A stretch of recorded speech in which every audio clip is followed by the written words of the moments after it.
if you guys remember that, he did that.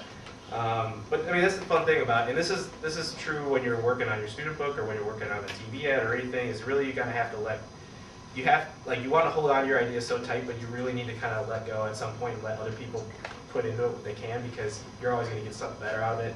That last spot with the devil and the angel, that was directed by David Shane. He used to be a writer on South Park.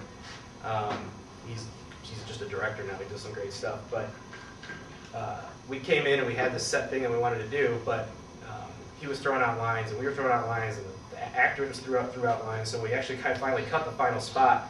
I think there's a line I wrote in there, and I'm not a writer, obviously.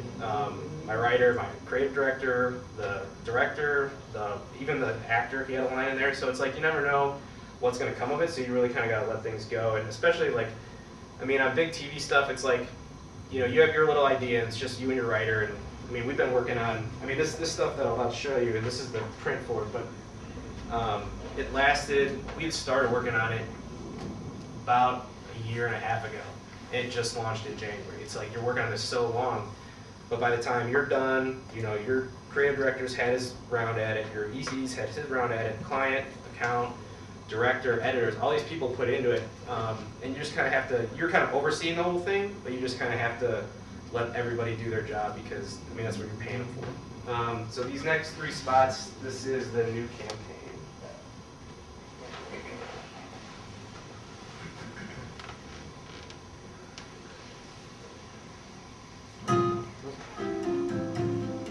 Wow, giant mechanical birds, crashing chandeliers, flaming arrows, even VIP after parties. Now, before you go telling everyone, consider what they're going to think.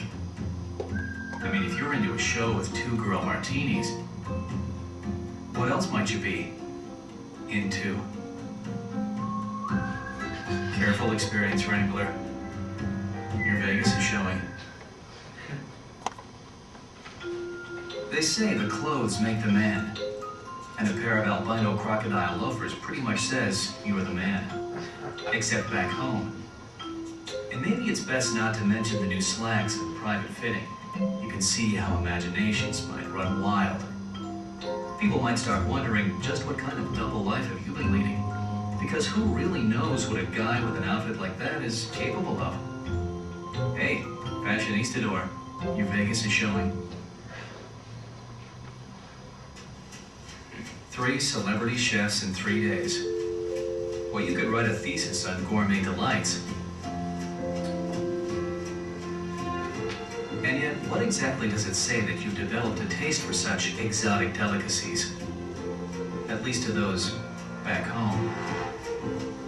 People might begin to wonder what else you've developed a taste for in this Epicurean fantasy land. Hey, cuisine curator, your Vegas is showing. So, up next is 8 drone number ice on a bull called Sticks and Stones. This is one of the meanest bulls in this go around.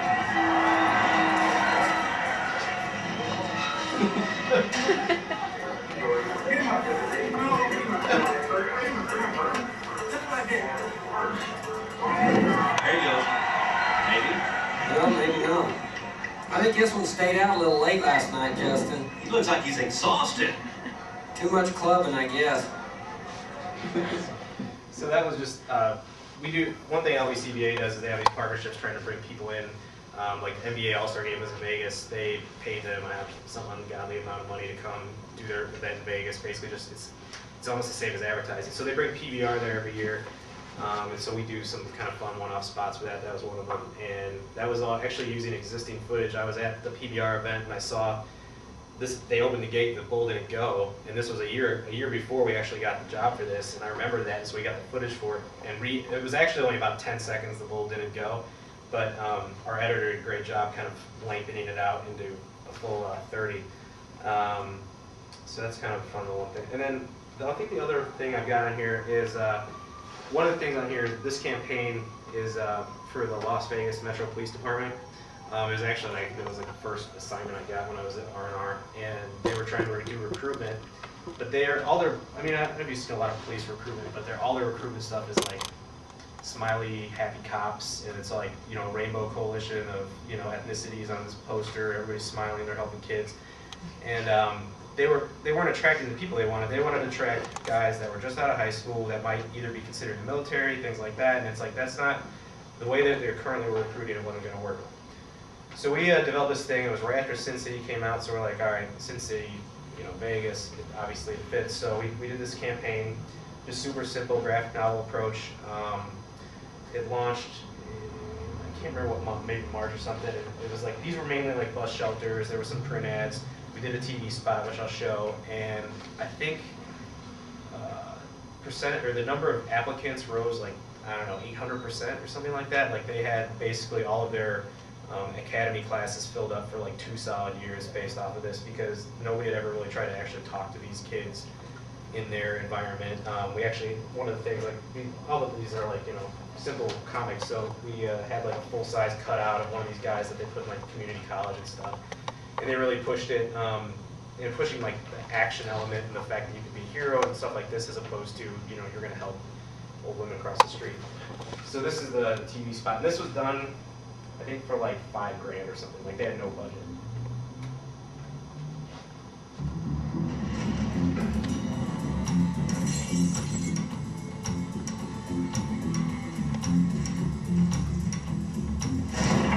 I have a 425 situation. Requesting backup.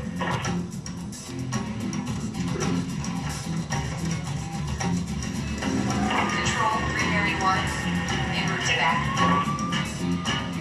The Las Vegas Metropolitan Police Department is now hiring. Visit protectthecity.com. That's all of the finished stuff, and I'm going to show you some rough cuts. These ones are, we just shot these last month.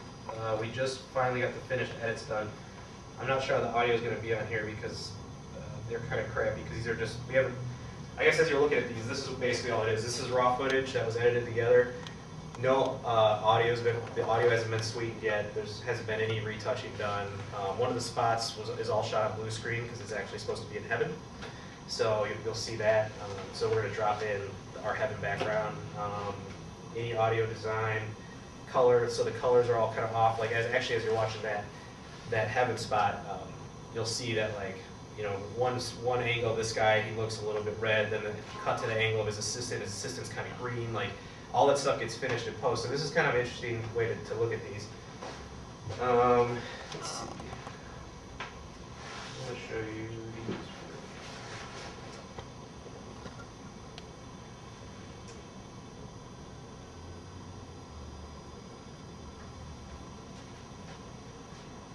If anyone present has reason to believe these two should not be dead, let them speak now or forever hold their peace.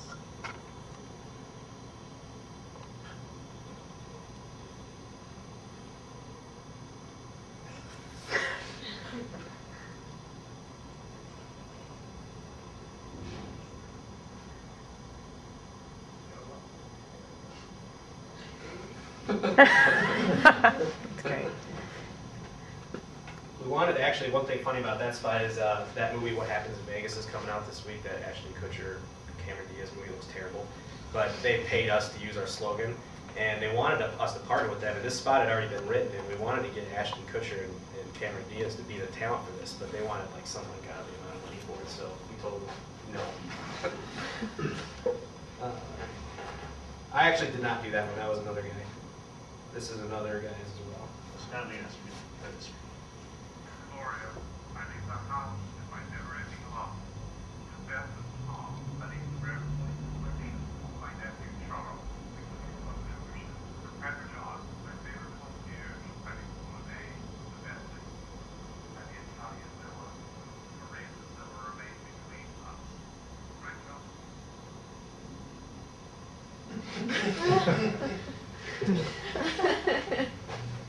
So you can see that TV, the TV is basically just a green screen.